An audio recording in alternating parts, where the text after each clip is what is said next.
Hi there, and welcome to another week and chapter 14 of Where Did Your Heart Go by me, Audrina Lane. So let's get started. The following morning, Charlotte woke late, but immediately reached for her mobile phone to check Facebook. There, blinking at her, was a friend request from Mitchell Cook, accompanied by a small picture of him looking gorgeous. She accepted the request, and then while she tidied her room and finished her homework, she waited for the beeps alerting her to messages. There was still nothing when she went down for a sandwich at lunchtime, so she quickly phoned Julia for advice, who told her to calm down and just be patient. She was rewarded by a message later that afternoon saying hello, and a link to a video clip he had recorded of her group's dance routine from yesterday. Wow, he had filmed it. She wished that she had filmed his. Lying on her bed, Charlotte responded to the message and then settled down to an afternoon of her mum's diary, as now even more she needed to know what older guys did differently, so that she could learn to read between the lines of her messages from Mitch. Saturday the 2nd of April 1988. Creeping up to my room at around midnight, I was rewarded when James pulled the duvet aside and I squeezed into my single bed next to him. Once I had set my alarm for 6 a.m, James pulled me close as we shared some extremely long and devouring kisses before he pulled my nightshirt away from my body. I let his hands wander down to gently brush over my erect nipples. Then we moved so that I lay beneath him as he ran a trail of kisses down my neck and lower. Glancing up at me in the semi-darkness, I nodded my consent as I stretched out under his expert touch. As his lips moved softly over my breasts, I ran my fingers through his short hair and held him there so that he would continue with his kisses. His tongue licked over them as my body melted into hot, burning liquid. I was on fire beneath his touch. James went lower to my belly button and I tried to stifle my laughter as it tickled. When his lips returned to mine, I felt his weight crushing me into the mattress. I didn't mind this, as I always seemed to find it hard to breathe easily, even when we were not touching. Then we curled up very tightly together. "Sorry I laughed when you kissed my belly button," I whispered. "At least I know where it is now, in case of emergency." "What emergencies?" "The tickling kind," he said, as he pulled me into his arms. His breathing slowed and I enjoyed the feel of his taut muscles around me. I didn't want to sleep and lose the opportunity to drink in everything I was feeling at this very moment. Before drifting off, I vowed that tomorrow night it would be my turn to explore. When the alarm sounded at 6, I kissed James goodbye and left the room. "I'll give you a shout when I wake up," I said. "I prefer a wake-up kiss." He watched me creep out of the room. In the spare room, sleep eluded me as I ran my hands over my body, trying to recreate the feel of his touch. I knew how responsive my nipples were under his fingertips and tongue. I could only guess how good it would be when I let him explore further. I must have slept, for the sound of voices woke me up. Quickly got dressed in my leggings and long jumper and went down. James smiled as I entered the room and I sat down next to him as he continued to talk to my dad about the training involved in becoming a fireman. "Morning, Mum, Dad, James," I said as Mum passed me a mug of coffee. After breakfast we drove over to see Chris. Arriving at the pool later, I saw Sarah waiting for us. "Hi Sarah," I said as I linked my arm through hers on the way into the changing room. "So what's the gossip?" "Your Valentine's card's still on the mantelpiece at Chris's flat," I said as we started to get changed. "Really?" "Don't tell me, surrounded by lots of other cards." "No, it's the only one. James told me that Chris likes you." I straightened my ponytail and waited for Sarah to emerge from her cubicle. "Come on then, let's go and have some fun," I said as we walked out into the pool and spotted the guys already in the water at the deep end. James and I spent our time in the pool larking around and trying to get Sarah and Chris to talk by leaving them alone and swimming in other areas. It did seem to be working, and as we walked to the burger restaurant later, I watched them taking secret glances at each other. Perhaps the cinema would help. Beetlejuice was a fantastic film. I loved every minute of it, and as we shared popcorn and a drink, it was a shame when the lights came on. As we drove home, I saw that Sarah was holding hands with Chris, the same as I was with James. This was a definite result, and I couldn't wait to talk to her after the weekend. Once we were home, we went straight upstairs to my room and I put some music on. "So, how do you think that went?" I asked. "I think it went very well. Just call me Cupid," James laughed as he stretched out on the bed and I followed suit. "So how was your interview?" "Good, I think. I'm just waiting for a letter to confirm the next stage," he said, casually stroking my arm. "Radio DJ, is that even a proper job?" James continued, smiling at me. It's a very important job entertaining people, I retorted. I'm hoping to get some practice in by applying for some work experience at Hereford Hospital. What I really wished I could say was that I just wanted to be with him forever, and that I loved him so much it hurt when we were apart. In the pause, I crawled onto his lap and started to kiss him as my hands entwined in his hair, and he lay back so that I was on top. Sitting astride, I was filled with desire and longing so strong that I was brave enough to run my hands down and then unbutton his shirt so that I could feel skin on skin, running my hands over his smooth chest. "Do you like having your nipples kissed?" I asked. "I don't know. No one's ever tried it before," he replied, "so you will be the first." With a smile, I dipped my head and cautiously kissed his nipple, and then the other, before I looked up. "Feels great," he breathed as he reached up and pulled my jumper over my head, and his eyes drank in my body and his hands reached round to try and find the catch on my bra. He looked at me puzzled as the strap was smooth, and I giggled and reached up to release the front catch, and as it slipped from my shoulders, his hands explored. He worked his belt buckle free, and then I helped pull his jeans down, trying not to notice the bulge in his boxer shorts that literally terrified me.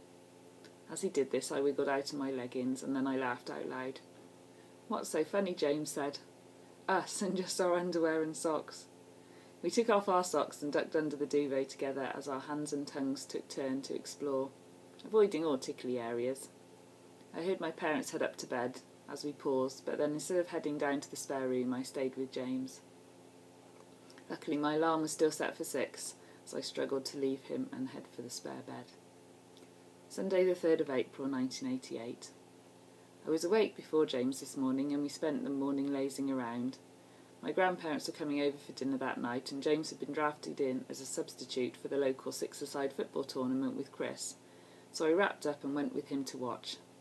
It was quite a game, and I enjoyed gazing at James in his shorts and t-shirt. The home team won, and afterwards we went to the local pub for a drink.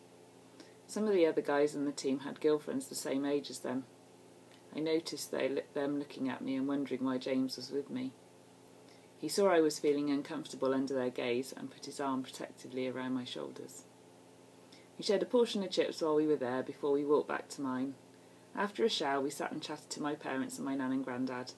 I think James was a little nervous at meeting them, but he soon settled into the conversation and answered all their questions, and even complimented my nan on her hairstyle.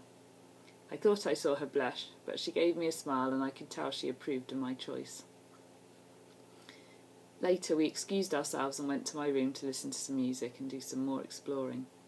I was officially addicted to the feelings that were coursing through my body every time we touched. Tonight James started at my feet, and after removing my shoes he reached up and pulled off my jeans and socks. He ran his hands up my long legs. His fingers touched the lace of my knickers, but as I stiffened he carried on upwards and I was able to breathe again. As his fingers took in the familiar warmth of my breasts and the tight bud of my nipples, his lips followed his hands, whilst mine entangled in his blonde hair. He pulled back to look at me once more as he peeled off his clothes, and my hands felt the solidness of his muscles beneath his smooth skin. Once we were under the duvet, he reached for my hand in his, and then slowly took it down over his chest to the point where the waistband of his boxer shorts lay. All the while his eyes held my gaze, and his lips touched mine with such longing and need that my whole being melted away. "Will you?" he asked as he pushed his hands down further to remove his boxers. Oh my God, I was about to touch him, all of him. Was I brave enough?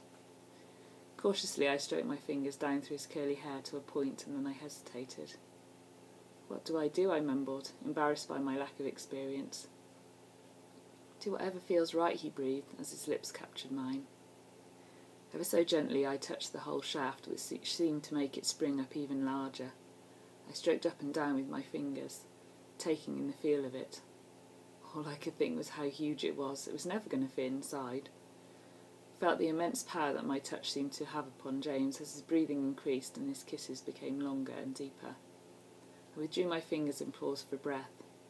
Was he disappointed that I had stopped? I couldn't tell as I pushed my body tightly into his embrace. "Not bad for a first go," he smiled at me. It was almost like he could tell what I was thinking and how nervous I was feeling. His arms wrapped tightly around me as we drifted off to sleep. I felt even more aware of his whole body pushed up against my back, separated by only my thin piece of fabric. Charlotte breathed out, only just aware that she'd been holding her breath as she read the last diary entry. Her mum had been scared, just like she had when she'd touched Craig for the first time. He had been pushing her hard at that point, and she remembered how she had pushed him away from her body, and he had turned in anger, and she had not been ready for anything further. What a difference having an older guy meant. Or perhaps James was just a rare gentleman. Her mum had been extremely lucky to have found a guy who was happy to take things at her pace and not his own. Monday the 4th of April 1988. The alarm didn't need to sound this morning, as I was already awake and just happy to look at James. He stirred slightly as I trailed my fingers over his cheek and leant down to kiss him before I reluctantly crept back to the spare room. Without his arms around me, the bed felt cold and empty, pretty much like my life when we were apart. Over breakfast we tried to decide what to spend our last few hours together doing. As it was a nice bright spring day, we decided to go for a walk along by the river. Holding hands with James as we wandered along, talking about my impending exams and his interview, and avoiding the inevitable parting that loomed like a black cloud. Sitting on a bench, we watched the swans sail by. I hate having to leave you all the time. I wish I still lived here. I do too, I agreed. Then we could see each other every day. Yes, that would be great, he replied, as his fingers traced a heart onto the palm of my hand. I think I'm falling in love with you, he whispered, as his arms wrapped themselves around me. Had I heard him right? I had stopped breathing, and my heart was pumping so fast that it was all I could hear in my ears. Me too was all I could respond with before my lips touched his in a long and lingering kiss. Do you have a pen in your bag? James asked, when our lips parted. I found a black marker and gave it to him. What do you want that for? I asked as he removed the lid and we looked at the back of the wooden bench, where others before us had left their mark. There was a blank space in the corner, so James drew a heart and put our initials inside it. JC for SM. He handed me back the pen and we kissed for a final time before we wandered back to my place. He had to be home for his shift at the pool, so once he had packed his bag, in between long bouts of kissing, I found myself standing in the driveway. Alone and forlorn, I watched as my heart was ripped from my body to follow him as he drove home. I wandered back down to the river and sat again on the bench we had shared only a few hours earlier. It still felt warm, but probably from the sun shining down. In my heart it was raining as I leaned back and remembered his words. He was falling in love with me. I had fallen for him from the first moment he had spoken to me at the pool in January. After a last look at the heart, now dry and sealed, onto the history of the bench. Our bench. Hurrying back home, I knew I had time to write him a letter and get it in the post for the early morning collection at 6. Dear James, I'm already missing you loads since you left about an hour ago, so I've decided to write to you straight away. This weekend has been amazing, as is usual when we are together. After you drove off, I walked back to our bench and sat there for a while and thought about what you said to me. I think I started to fall in love with you the first time that you spoke to me at the swimming pool. I could hardly believe you had even noticed me. This weekend has been full of firsts for me. I'm sorry if I'm not going fast enough for you. I hope you're okay waiting for me to catch up. Brackets, I'm learning all the time, but then you are a good teacher. Close brackets. Don't forget, you are my first ever boyfriend. I'm sure you've had a few girlfriends. Don't tell me about them, otherwise I'll get jealous. Anyway, I can't wait to see you again, as I am addicted to your kisses. Already in love with you, Stephanie. Later in bed, I inhaled the faint scent of him that lingered on my pillow, and hoped that it would not be too long before we saw each other again. As Charlotte was about to turn the page, her phone beeped to let her know she had a message, so she happily lay back and enjoyed some quality phone time with her best mate, Julia.